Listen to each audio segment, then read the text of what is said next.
Ustadz, izin bertanya nih Ustadz. Mohon Ya, maaf jika keluar dari tema. Saya ini berasal dari keluarga broken home Ustadz. Ayah dan ibu saya berpisah semenjak saya usia 8 tahun.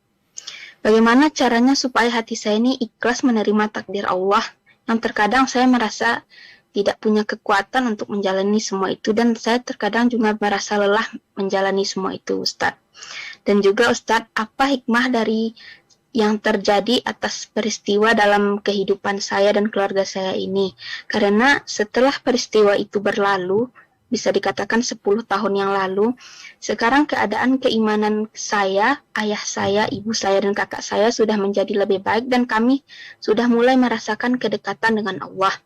Serta Ustadz, apakah saya harus menerima kehadiran ibu baru yang ada di dalam hidup saya, dan bagaimana menurut Ustadz tentang ayah saya sudah punya pasangan tetapi ibu saya masih belum. Tetapi padahal ibu saya dan saya semuanya sudah berdoa agar sama-sama diberikan kebahagiaan dan jodoh untuk ayah dan ibu saya. Masya Allah. Nah, Uh, barakallahu fiik. Terima kasih Ustadz. Assalamualaikum warahmatullahi wabarakatuh. Waalaikumsalam warahmatullahi wabarakatuh. Iya, ahibati fillah. Semua pasti ada hikmahnya. Dan Allah tidak memberikan ujian kepada kita kecuali kita mampu melewatinya. Jadi buat ukhti yang bertanya, engkau harus yakin bahwa Allah lebih sayang kepadamu daripada kedua orang tuamu. Sehingga perpisahan yang terjadi pasti ada hikmahnya. Dan alhamdulillah kalau tadi dikatakan bahwasanya kondisi anti, kondisi orang tua juga semakin membaik keimanannya. Dan ini sebuah tanda hikmah dari apa yang terjadi. Karena pada hakikatnya tujuan orang menikah itu adalah meraih sakinah, mawaddah dan rahmah. Tatkala itu tidak didapatkan, maka perpisahan pilihannya. Namun perpisahan itu harus dengan cara yang baik. Sehingga tidak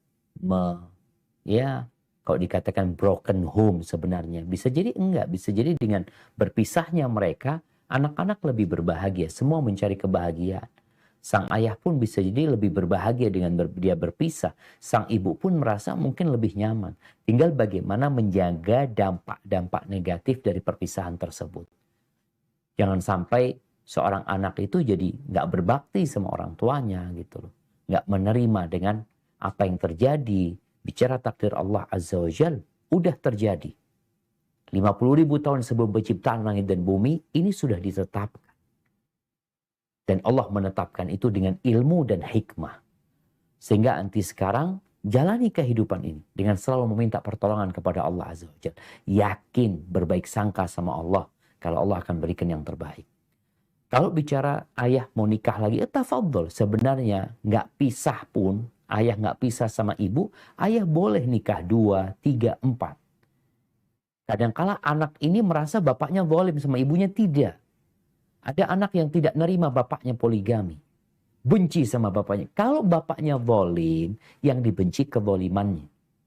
Karena dia berbuat zalim, jadi dibenci ayah karena kezalimannya. Tapi kalau dia menikah lagi, 2, 3, dan 4, selama dia tidak menzalimin ibunya, maka sang anak tetap harus mencintai ayahnya, berbakti sama ayahnya. Bicara menerima hadirnya ibu baru, ya seorang lelaki itu memerlukan pendamping. Sehingga kalau dikatakan sudah 10 tahun ya perpisahan itu, kemudian ayah mau menikah lagi atau sudah menikah lagi, alhamdulillah. Kau katakan kepada ayah, semoga Allah berkahi pernikahanmu ayah, semoga Allah jadikan dikumpulkan di dalam kebaikan. Karena kebahagiaan orang tua juga kebahagiaan akan anaknya. Terus kalau bicara ibu, terus berdoa. Doa kita pasti dikabulkan. Namun jawaban dari doa itu 1 dari 3. Yang pertama yang diminta dikasih, dapat pasangan. Yang kedua, dijauhkan dari bencana, dari musibah yang setara sepadan dengan doa yang dikabulkan. Yang ketiga, boleh jadi doa-doa itu sedang disimpan, ditumpuk untuk akhirat sana. Kenapa? Karena kita di tempat persinggahan ini nggak terlalu butuh. kita lebih butuh di tempat sana. Dengan cara seperti itu insya Allah engkau akan mampu menjalani hidup ini dan teruslah berbaik sangka sama Allah, lihat kepada yang di bawahmu sehingga engkau akan mensyukuri kehidupan. Barakallahu fiik.